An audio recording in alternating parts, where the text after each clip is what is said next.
할렐루야. 성령 충만하십시오. 신앙의 일을 잘 받으시기 바랍니다. 결코 잊지 말고 이번 한 주간도 주 안에서 승리하실 주님의 이름으로 축원합니다.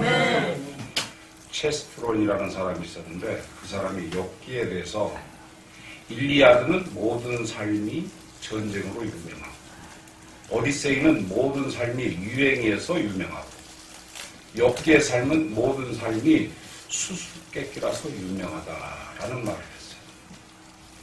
욥기를 읽어보면 수수께끼 같은 내용들이 수없이 등장하고 우리가 알 수가 있어요. 하나님의 질문을 받고 자신의 지식이나 지혜로는 도저히 답변할 수 없는 그 수수께끼를 우리가 만날 수가 있어요.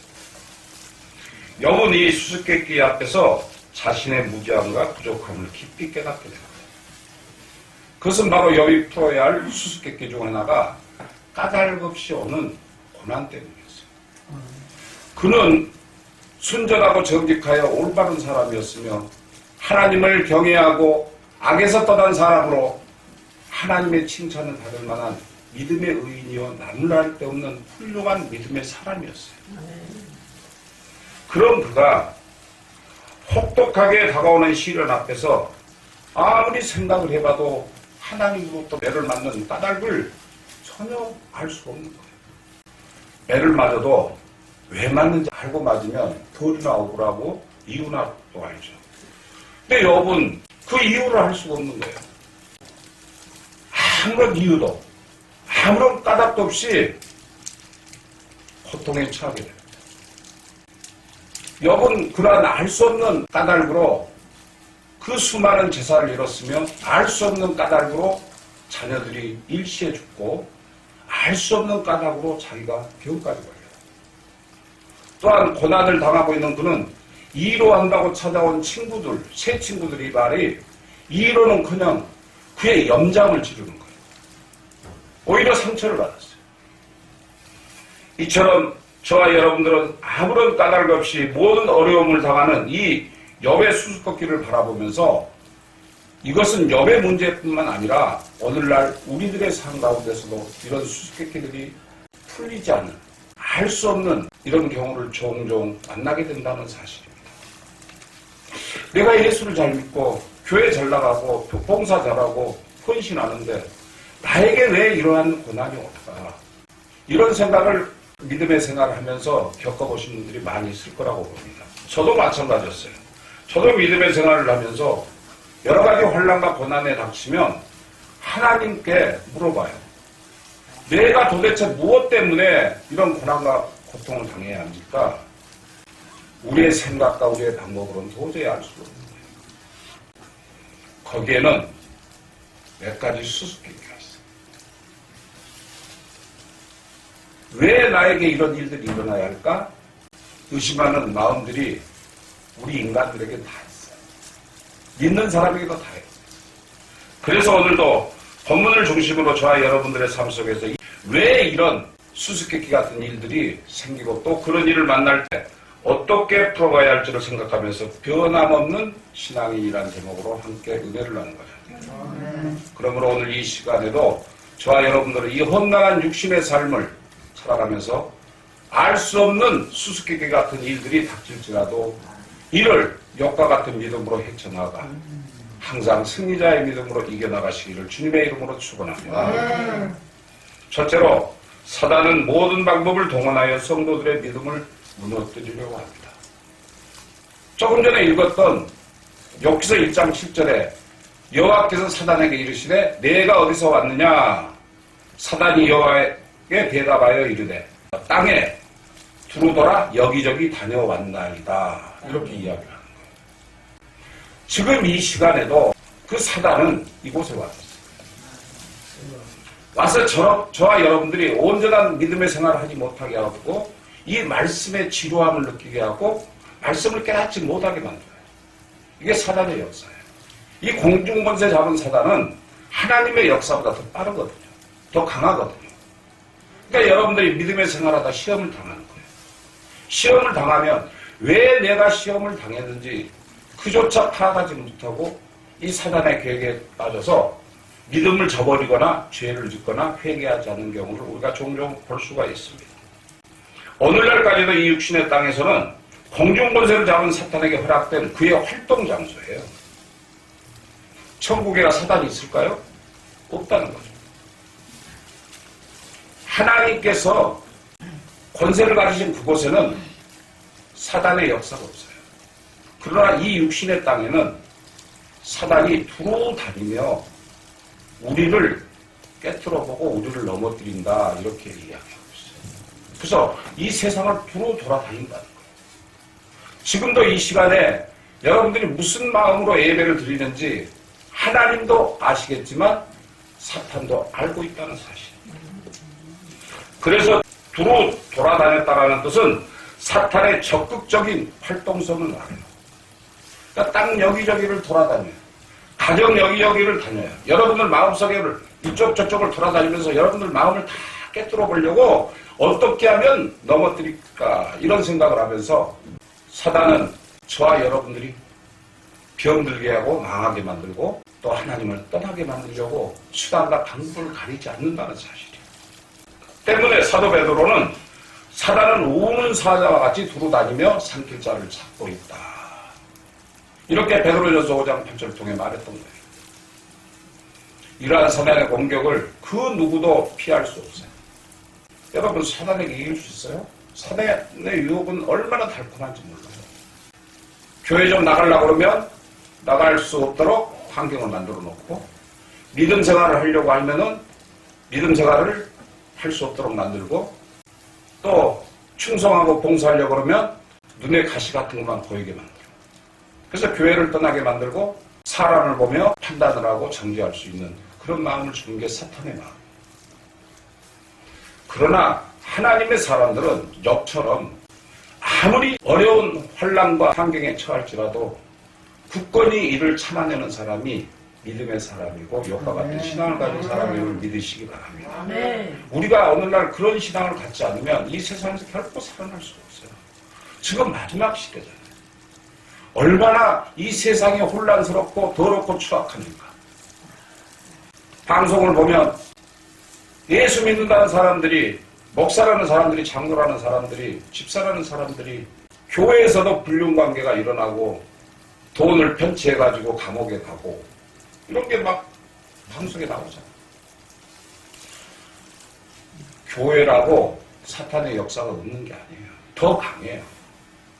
우리가 기도하면 기도할수록, 회개하면 회개할수록 사탄의 영은 더 강하게 우리를 역사합니다. 어떻게든 넘겨뜨리려고. 교회 가지 마라, 헌금하지 마라, 순종하지 마라, 복종하지 마라, 하나님 말 믿지 마라, 이렇게 사탄은 우리를 유혹한다는 거예요. 이러한 사탄의 공격을 그 누구도 피할 수 없어요. 심지어는 예수님까지도 광야에서 사탄의 시험을 받았잖아요. 그 사탄이 예수님을 몰랐을까요? 알았다는 거예요.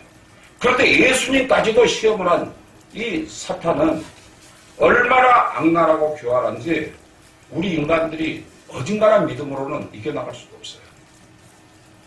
그래서 주님께서는 베드로에게 사단이 너를 밀가부로도 단다, 이렇게 말했어요.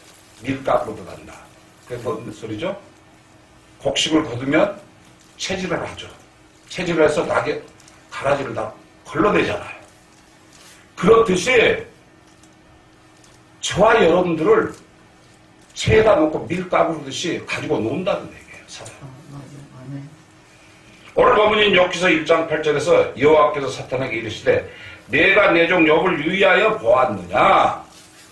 그와 같이 순전하고 정직하여 하나님을 경외하며 악에서 떠난 자가 이 세상에 없느니라, 이렇게 말씀했어요. 사탄에게 하나님께서 욥을 칭찬하셨어요. 아멘? 아멘. 그리고 하나님께서 욥을 내 종, 내 사랑하는 자라고 하시면서 아주 자랑하셨음을 믿으시기 바랍니다. 그러니까 우리가 믿음의 생활을 하면서 어떠한 환난과 고난이 닥칠지라도 결코 넘어지지 말고 꿋꿋이 하나님만을 바라보고 나아가야 한다는 말씀이에요. 하나님께서는 욥의 성품에 대해서 이미 깊이 알고 계셨다는 말씀.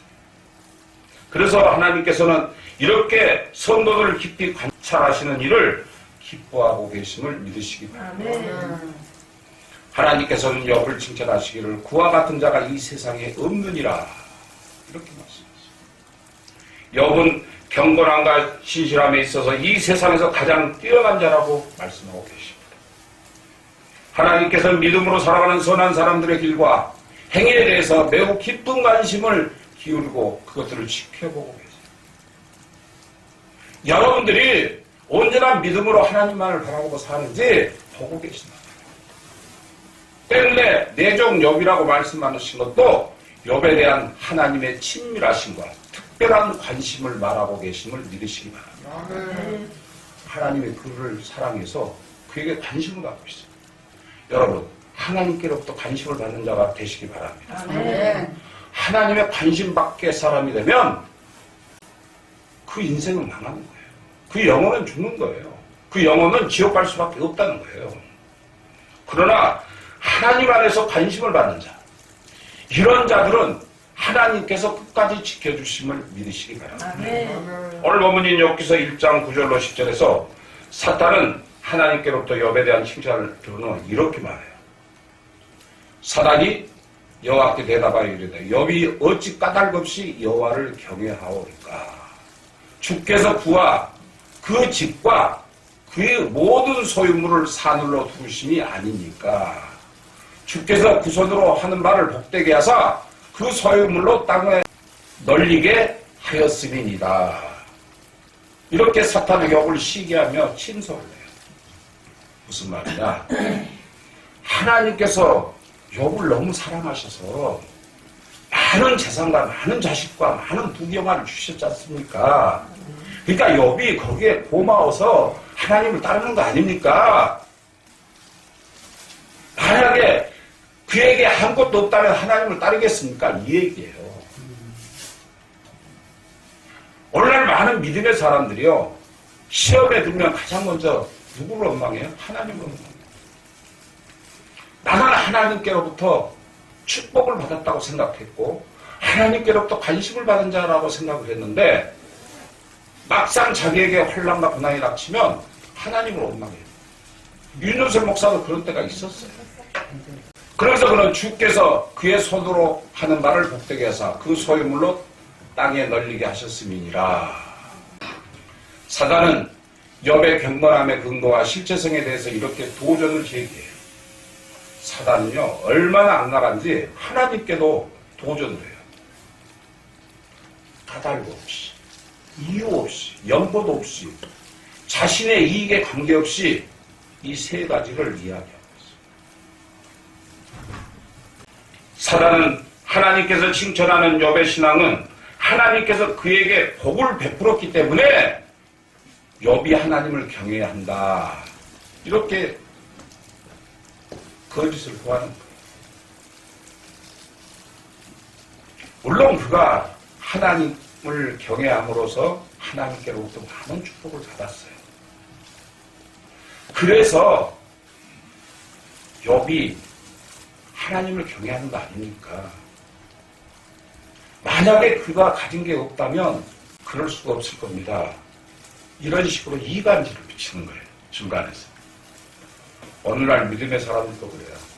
예수를 잘 믿는 사람들을 보면은 절대 뒤끝이 없는데 예수를 엉터리로 믿는 사람은 뒤에서 까닭없이 정죄하고 핍박하고 교회를 욕하고 목사를 손가락질하는 경우를 많이 볼 수가 있어요.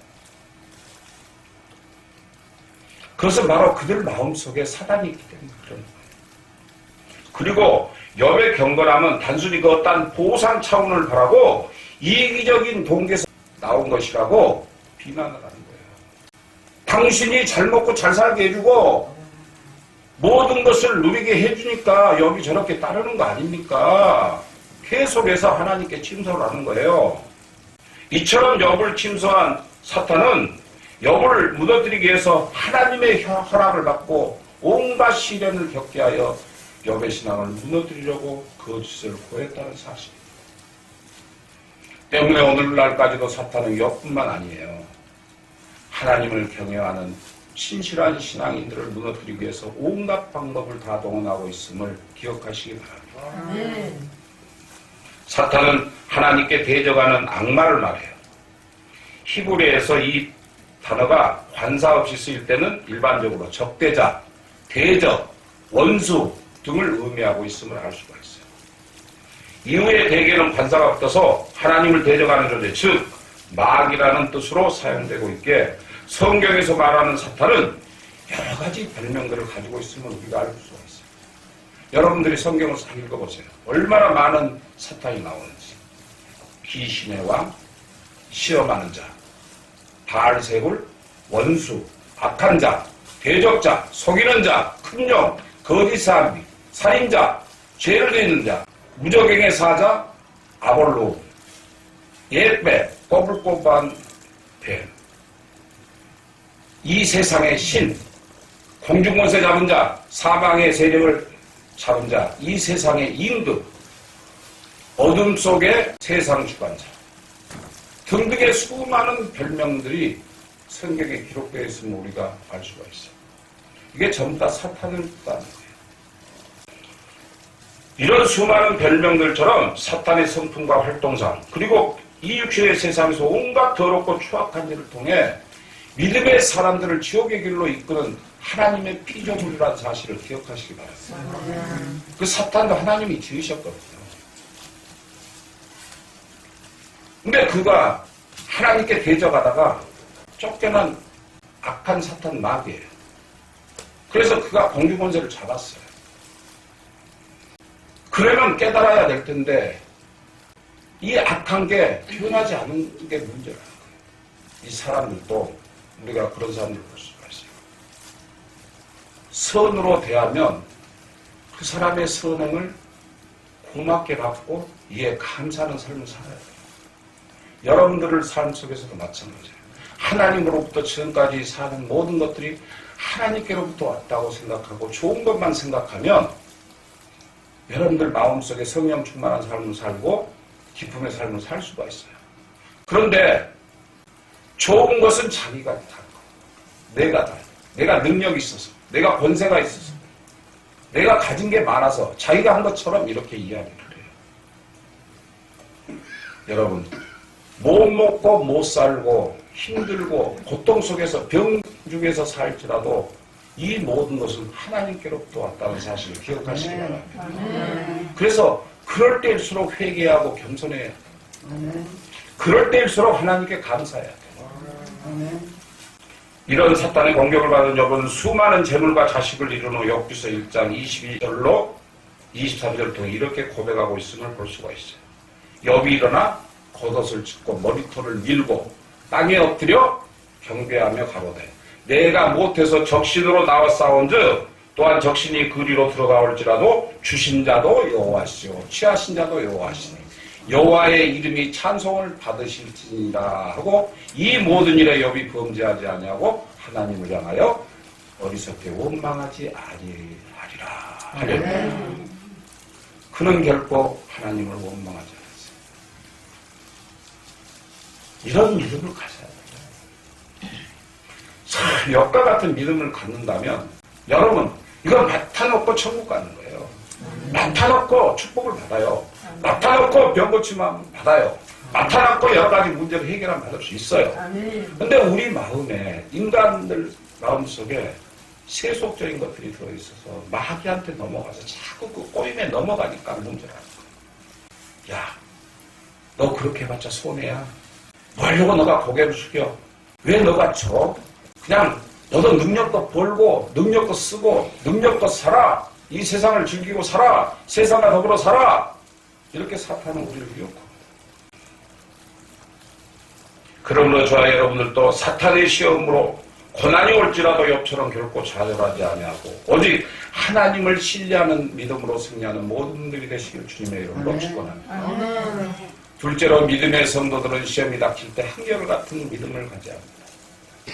욥은 사탄의 시험으로부터는 불같은 시험 중에서도 그의 믿음이 무너지지 아니하고 한결같은 믿음을 유지했음을 우리가 알 수가 있어요. 더 나아가 더욱더 성숙하고 더욱더 성결하게 더욱더 확고하게 더욱더 겸손해지고 더욱더 연단된 큰 믿음을 소유하게 되었음을 믿으시기 바랍니다. 쓰러지고 넘어질 때일수록 더욱더 하나님을 붙들어. 아멘. 다 혼자서 감당할 수 없는 거. 내가 능력이 없어서, 힘이 없어서, 가진 게 없어서 원망할 필요 없어요.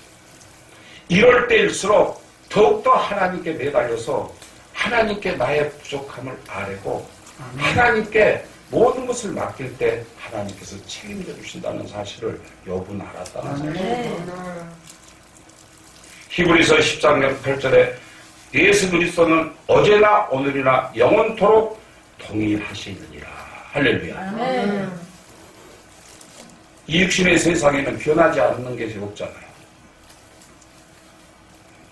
여러분, 지금까지 살면서 여러분들 젊음도 변했어요. 응? 쪼글쪼글한 할머니가 다르고 할아버지가 다르죠. 또 인심도 변했어요. 옛날에는 시골 같은 데서 배고픈 사람 있으면 그냥 보내지 않았잖아요. 특히 우리 장모님 같은 경우는 옛날에 거지가 오면은 그냥 밥을 주는 게 아니고 데리고 들어와서 마루에 앉혀놓고 밥을 차려줘요. 요즘 그런 사람 없어요. 그리고 생활 패턴도 바뀌었어요. 요즘 뭐 옷이 없어서 못 입어요? 또 유행도 변하고 또 권세도 변해요. 이 나라가 항상 한 대통령이 계속 이끌어 나갈 수가 없잖아요. 어느 독재 국가든지 공산주의라고 할지라도 김정일이가 죽고 김일성이가 죽고 또 김정은이가 또 그 나라를 통치하잖아요. 이렇게 권세도 바뀌어요. 그리고 10년이면 강산도 변한다 그랬는데 요즘은 3년이면 강산이 변한대요. 왜 그러냐면 이 동자동에 아파트를 준다고 그러죠. 3년 후면 다 지어버리거든. 이런 변화무쌍한 세상에서 영원히 변치 않는 분이 바로 누구세요? 그분은 바로 성부성자 성령 성삼위 하나님이심을 믿으시기 바랍니다. 이처럼 변화무쌍한 이 육신의 세상에 살고 있는 저와 여러분들의 신앙도 우리들의 믿음을 의지하는 변함없으신 삼일자 하나님처럼 무슨 일을 만날지라도 결코 변질되지 않는 한결같은 믿음을 가져야 할 줄로 믿습니다. 아멘. 비천할 때나 존귀할 때나 믿음이 변하지 않아야 합니다. 아멘. 그래서 사도 바울은 빌립보서 4장 11절로 13절을 통해 이렇게 고백을 했습니다. 내가 궁핍함으로 말하는 것이 아니라 어떠한 형편에든지 내가 자족하기를 배웠노니 내가 비천에 처할 줄도 알고 풍부에 처할 줄도 알아. 모든 일에 배부르며 배고픔과 풍부와 궁핍에도 일체의 비결을 배웠노라. 자, 어려울수록 힘들고 고통스러울수록 더욱더 자신을 돌아보고 자신의 부족함을 하나님께로부터 찾으라는 거예요. 성경의 말씀을 통해서 배우고 느끼고 깨닫고 회개하라는 거예요. 사람들이 비천할 때는 신앙생활을 잘하다가 존귀하게 되면 사울왕처럼 하나님을 등한시하고 세상으로 빠지는 신앙인들이 너무 많아요. 교회를 잘 나오다가 갑자기 돈벼락이 딱 떨어졌다. 여러분들은 그럴 일이 없겠지만 로또 복권에 딱 당첨이 됐다. 교회 안 나와요. 왜? 세상 것이 더 좋은데? 세상에 먹고 마시고 즐길 게 너무 많죠. 그러다 보니까 그의 인생이 마지막에 어떻게 돼요? 비참하게 되는 걸 우리가 볼 수가 없죠. 그래서 우리가 가지고 있을 때, 건강할 때, 우리가 활동할 수 있을 때 굳건한 믿음을 지켜야 된다는 사실이에요. 아멘. 우리가 넉넉하고 나눠줄 수 있을 때, 힘 있을 때 남을 도와주고, 움직일 수 있을 때 전도하고, 활동할 수 있을 때 하나님의 말씀을 전해야 한다는 말씀이에요. 그래서 변함없이 주님을 높이고 주님을 가장 사랑하는 삶을 살아가야 함을 믿으시기 바랍니다. 또한 환난 때나 복될 때나 변치 않아야 합니다. 욥의 신앙이 그랬잖아요. 또한 창세기에 나오는 요셉도 17살의 그 어린 나이에 이복경들의 시기와 미움을 받아서 애국으로 팔려가서 온갖 고초를 다 당하잖아요. 그런 노예로 일함도 모자라 억울한 누명을 쓰고 감옥에 갇히기까지 해요. 그러나 요셉은 하나님을 섬기는 신앙과는 변함이 없었다는 사실입니다. 그것을 보신 하나님께서는 그를 높여 애굽의 총리까지 삼아주셨어요. 할렐루야. 아멘. 그래도 그는 여전히 겸손하여 하나님만을 의지하고 하나님만을 높이는 변함없는 신앙의 소유자가 되어 수많은 사람들의 생명을 또 기근에서 구하는 자가 되었음을 믿으시기 바랍니다. 아멘. 다윗도 어땠어요? 그도 죽음의 시련을 만나는 환난 때나 모든 백성의 존경을 받는 왕이 되었을 때도 항상 하나님께 순종하고 주님을 높이고 찬양하는 한결같은 신앙의 사람으로 살았음을 믿으시기 바랍니다. 아멘. 가난할 때와 부할 때의 믿음이 변함이 없어야 합니다. 수많은 신앙인들이 형편에 따라서 신앙이 흔들리고 변질되어 쓸모없는 신앙인으로 전락하게 돼요. 교회에서도 직분이 높아지면 교만해져요. 평신도로 있을 때는 정말 하나님께 모든 것을 다 바칠 것처럼 모든 마음과 정성을 다해서 하나님을 섬길 것처럼 다니다가도 집사가 되고 권사가 되고 장로가 되고 그러다 보면 사람이 변하는 것을 우리가 많이 볼 수가 있습니다. 이런 사람들은 형편과 사정 때문에 쓸모없는 신앙인으로 전락하고 만다는 거예요. 대개 이런 인간들의 약점을 잘 알고 있는 아굴은 잠언서 30장 8절로 9절을 통해 이렇게 기도를 합니다. 나로 가난하게도 마옵시고 부하게도 마옵시고 오직 필요한 양식으로 내게 먹이시옵소서. 혹 내가 배불러서 하나님을 모른다. 여호와가 누구냐 할까 하오며 혹 내가 가난하여 도둑질하고 내 하나님 이름을 욕되게 할까 두려워함이니라. 무슨 얘기냐? 여러분들 힘들고 어렵잖아요. 특히 우리 머리학교 어르신들. 근데 조금 나아진 형편이 되면 여러분들의 삶이 바뀌어진다는 거예요. 솔직히 정부에서 돈 타먹는 여러분들은 공무원이에요. 어? 돈 좀 나오면 그걸 못 참고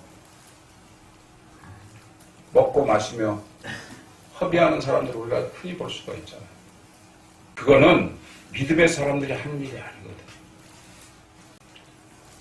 그래서 아굴이 이러한 기도는 물질 때문에 하나님을 잘못 섬기는 일이 없기를 사모해서 했던 기도예요. 이런 기도의 사람들이라면 가난하거나 부하거나 그 어떠한 상황에서도 하나님을 사랑할 수 있는 사람인 것입니다. 예수님께서는 하나님과 물질을 겸하여 섬길 수 없다고 말씀하고 계십니다. 성도는 물질 때문에 교만해지거나 세상으로 흘러간 형식적인 신앙으로 부패한 신앙으로 변질되지 않아야 할 줄로 믿습니다. 아멘. 병들었을 때와 건강할 때의 신앙이 또 동일해야 돼요. 누가복음 17장에 나오는 나병 환자 10명이 지나가시는 예수님 앞에서 주여 우리를 긍휼히 여기소서 우리의 병을 고쳐주시라고 주님 앞에 애원을 합니다. 그러자 주님께서 어떻게 했어요?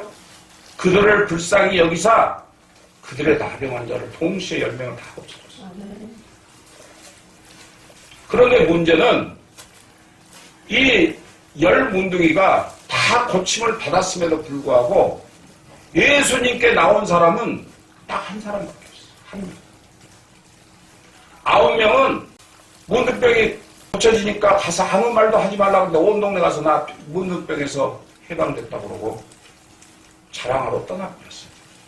그렇게 떠났다는 것은 그 사람의 육신의 병은 고쳤을지 모르지만 영적인 병은 썩어 문드러진 문둥병보다 더해서 지옥에 갔다는 얘기예요. 그런데 한 사람은 어떻게 했어요? 예수님께 나와서 엎드려 감사하며 찬양을 합니다. 이러한 모습을 보신 예수님께서 그 9의 나병 환자는 어디 있느냐? 이렇게 말씀하면서 서운해하시는 모습을 우리가 알 수가 있어요. 지금도 저와 여러분들이 여러 가지 환란과 문제 속에서 살 수 있어요. 어렵고 힘든 가운데 살아요. 그러나 항상 감사히 하며 주신 것에 만족하며 아멘. 우리가 배골치 않고 이슬맞지 않고 그리고 그나마 또 따뜻한 방에서 잠잘 수 있어서 감사한 거예요. 아멘. 사람들의 마음은 자신의 몸이 건강해지니까 마음도 달라지는 모습을 우리가 이 말씀에서 우리가 할 수가 있어요. 혹은 반대로 건강할 때는 하나님을 섬기고 병들면 하나님을 외면하며 자신의 신앙을 저버리는 사람들로 있음을 우리가 알 수가 있잖아요. 하나님께서 고쳐주시겠다 하시면요, 그 병은 고침을 받아요. 아멘. 아멘. 그럴 때 하나님께 간절히 내려놓고 소원하면서 하나님께 나의 모든 병고에서 해방시켜 달라고 하나님께 간구해야 된다는 거예요. 아멘. 간구할 때는요, 간절한 마음이 있어야 돼요. 내 마음과 정성과 내 뜻이 다 들어가고 그 들어감 속에서 낮아짐과 겸손함과 회개가 따라야 돼요. 아멘. 그래서 신실한 신앙인들은 형편과 사정이 나빠질수록 더 하나님께 매달리는 걸 우리가 볼 수가 있어요.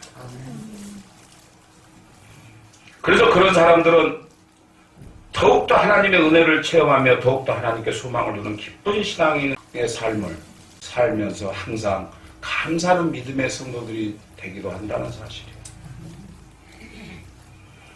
그러므로 저와 여러분들 모두는 어제나 오늘이나 변치않고 동일하신 예수님처럼 그 어떠한 형편에서 온전한 믿음을 지켜 변함없는 신앙의 소유자들이 되시길 주님의 이름으로 축원합니다. 셋째로 성도란 예수 그리스도 안에서 한결같은 믿음으로 끝까지 승리할 수 있어야 합니다. 욥은 불같은 시험을 받았을 때 하나님을 신뢰하는 그 믿음이 변함없음을 우리가 알 수가 있잖아요. 그래서 욥기 23장 10절 통해 이렇게 고백을 합니다. 나의 가는 길을 오직 그가 아시나니 그가 나를 단련하신 후에 내가 정금같이 나으리라. 할렐루야. 하나님의 뜻을 알면 모든 것이 해결된다.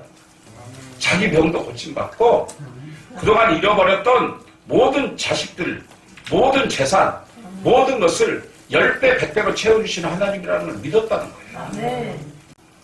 그의 믿음이 고백되는 대로 그가 진실로 하나님께 고백을 했을 때 그의 믿음대로, 그의 고백대로 때가 되니까 모든 것이 회복되었음을 믿으시기 바랍니다. 또한 욥기서 42장 10절에서 욥이 그 벗들을 위해 빌매 여호와께서 욥의 공경을 돌이키시고 욥에게 그전 소유보다 갑절이나 주신지라. 믿으시면 아멘. 아멘. 그 세 친구가 와서 야, 너가 그동안 얼마나 하나님을 잘 섬겼어. 근데 이게 너 꼴이 뭐야. 너 결국 남은 게 뭐야. 병밖에 더 얻었어. 그것도 고칠 수 없는 병. 오죽했으면 사근팔이로 온몸을 팍팍팍팍 그리고 온몸이 피부병이 걸려가지고 빼빼 말라가지고 다 죽어가는 사람이 됐으니까 그 꼴을 보고 친구들이 그런 하나님을 왜 믿어? 이런 식으로 반박을 하는 거예요. 그런데 욥이 오히려 그런 친구들을 권면을 해요. 그러지 마라. 내가 믿는 하나님은 절대 그렇지 않다. 아멘. 그런 믿음을 다 갖고 있는 욥에게 그전 소유보다 갑절이나 주셨다는 사실을 믿으시기 바랍니다. 히브리서 13장 7절을 읽어보면 하나님의 말씀을 너희에게 이루고 너희를 인도하는 자들을 생각하며 저의 행실의 종말을 주의하여 보고 저의 믿음을 본받으라. 이렇게 말하고 있습니다.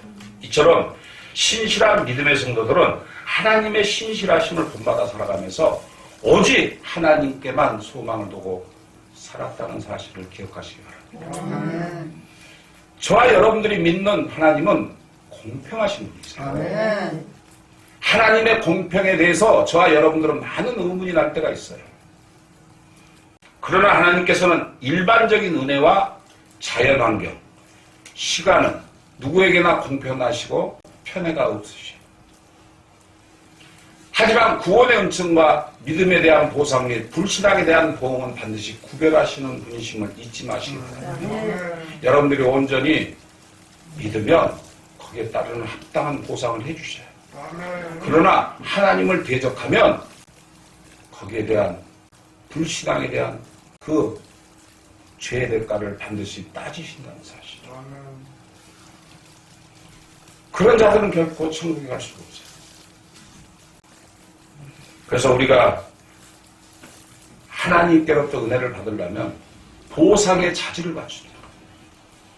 이제까지 살아왔던 모든 삶 자체가 나의 능력이 아니요, 나의 권세가 아니요, 나의 힘이 아니라는 것을 여러분들이 고백하면서 지금까지 산 모든 것이 하나님의 은혜로다라고 고백하는 자에게 하나님의 공평함이 이루어짐을 믿으시기 바랍니다. 저와 여러분들이 살아가고 있는 이 육신의 현실은 너무나 불공평한 게 많습니다. 그렇죠? 돈이 있다고, 권세가 있다고, 그런 사람들은 어렵고 힘든 사람들을 더 힘들게 하고 고통스럽게 만들어요. 돈 있고 권세 있고 건물 가진 사람들, 특히나 우리 이 쪽방 동네는 더구나 그런 사람들 권세들이 얼마나 세요. 응? 조금 가졌다고 해서 없는 사람들을 무시하고 얼마나 차별을 해요. 이런 일들이 주변의 교회에서도 많이 일어나고 있어요. 여러분들을 사랑하고 여러분들을 존경하고 존귀한 자로 여겨서 여러분들을 섬기는 교회가 아니라 여러분들을 거지 취급을 만든다는 거죠. 거지 생각처럼 뭐 나눠줘도 형식적으로 나눠줘요. 우리 머리학교에는 그렇게 가지 않습니다. 우리 머리학교에는 복음이 우선이에요. 여러분들이 믿음으로 거듭나서 천국 가기를 원해서 세워진 교회예요. 그래서 여러분들에게 따라가는 것은 부수적인 것이지 결코 그 육의 양식이 전부는 아니거든요. 여러분들은 영의 양식을 먹어야만 해요. 그렇다면 교회들이 영의 양식을 전해야 된다는 거죠. 영의 양식이 없이 육의 육신만 자꾸 채워주려고 하다 보니까 사람들이 거지꼴로 변하는 거예요. 이런 불공평함이 이 세상에는 만연해 있어요. 그러나 하나님께서는 고통을 주는 자에게는 고통으로 대갚아 주시고 고통을 당하는 사람에게는 그 고통에서 해방시키기 위해서 주님께서 능력의 천사들과 함께 오실 때 신실하신 주님의 공평을 확실히 보게 될 때 그에 대해서 데살로니가 후서 1장 3절 9절을 통해 이렇게 말씀하고 있어요. 형제들아, 우리가 너희를 위하여 항상 하나님께 감사할지니 이것이 당연하면 너희의 믿음이 더욱 자라고 너희가 다 각기 서로 사랑함이 풍성함이니 그러므로 너희가 견디고 있는 모든 박해와 환난 중에서 너희 인내와 믿음으로 말미암아 하나님의 여러 교회에서 우리가 친히 자랑하노라. 이는 하나님의 공의로운 심판의 표요 너희로 하여금 하나님 나라에 합당한 자로 여김을 받게 하려 함이니 그 나라를 위하여 너희가 또한 고난을 받느니라. 너희로 환난을 받게 하는 자들에게는 환난으로 갚으시고 환난을 받는 너희에게는 우리와 함께 안식으로 갚으시는 것이 하나님의 공이시니 주 예수께서 자기의 능력의 천사들과 함께 하늘로부터 불꽃 가운데 나타나실 때 하나님을 모르는 자들과 우리 주 예수의 복음에 복종하지 않는 자들에게 형벌을 내리시리니 이런 자들은 주의 얼굴과 그의 힘의 영광을 떠나 영원한 멸망의 형벌을 받으리로다. 여러분, 이 육신의 세상에서 얼마나 힘들어요. 그동안 또 얼마나 힘들고 어렵게 살아왔어요. 하지만 그 어떠한 고난과 박해와 시험을 만날지라도 공평하신 하나님의 심판을 믿으며 오직 주님만을 바라보고 인내하면서 한결같은 믿음을 지키는 모든 분들이 되셔야 함을 믿으시기 바랍니다. 히브리서 11장 6절에서 하나님께서 나아가는 자는 그가 계신 것과 그가 또한 자기를 찾는 자들에게 상 주신 이심을 믿어야 할지니라. 아멘. 아멘? 아멘. 하나님을 믿고 구하고 하나님 안에 온전히 믿음 안에 바로 서면 하나님께서 책임져 주신다는 거예요. 아멘. 또한 사도 바울은 선한 싸움을 싸우고 달려갈 길을 마치고 믿음을 지켰으니 내게 의의 면류관이 예비되어 있다라고 고백하고 있음을 믿으시기 바랍니다. 아멘. 미국의 미키 톰슨이라는 회사는 한때 빠른 경기용 차를 만드는데 유명한 회사였어요. 그러니까 시합을 하면 가장 먼저 치고 나가는 차가 바로 미키 톰슨 차였어요. 다른 차보다 훨씬 빨라요. 그러니까 초반에는 사람들이 그 차가 탁 출발하면 치고 나가면 1등으로 쭉 빠져나가니까 사람들이 막 환호를 하는데 그 차를 타고 운전한 사람들이 한 번도 우승을 해본 적이 없어요. 왜 그랬을까요? 그 이유는 경기도 중에 끝까지 가지 못하고 중간에서 다 고장이 났기 때문이에요. 처음에 출발은 좋았는데 나중에 고장이 나서 다 써요. 그러니까 늦게 출발한 차들이 오히려 1등을 하는 거예요. 이처럼 이 육신의 세상에는 영두삼위 식으로 살아가는 사람들이 예상외로 많아요. 내가 한때는 잘 나갔어. 또 지금 잘 나가. 이것 때문에 이 육신의 삶 속에서 내 영혼이 죽는 그런 사람들을 많이 볼 수가 있어요. 더욱더 안타까운 신앙의 생활은 처음에는 열심히 믿는 신앙인으로 있다가 시간이 가면 이런저런 핑계와 변명을 남기고 신앙의 대열에서 탈락하여 세상으로 돌아가는 사람이나 이단으로 빠지는 사람이나 상한 음식처럼 병든 신앙으로 변질된 신앙인들이 많다는 거예요. 우리 교회에 그런 분 계시잖아요. 아니 그동안 예수를 무엇 때문에 믿었어요? 교회에서 주는 혜택을 보고 믿었어요? 아니잖아요. 천국 가기 위해서 하나님을 믿었잖아요. 천국 가기 위해서 봉사하고 충성했잖아요. 근데 육신의 세상이 달콤하고 육신의 세상이 편하거든요. 그러니까 세상으로 빠져서 세상과 더불어 산다. 그 영혼들이 얼마나 불쌍해요.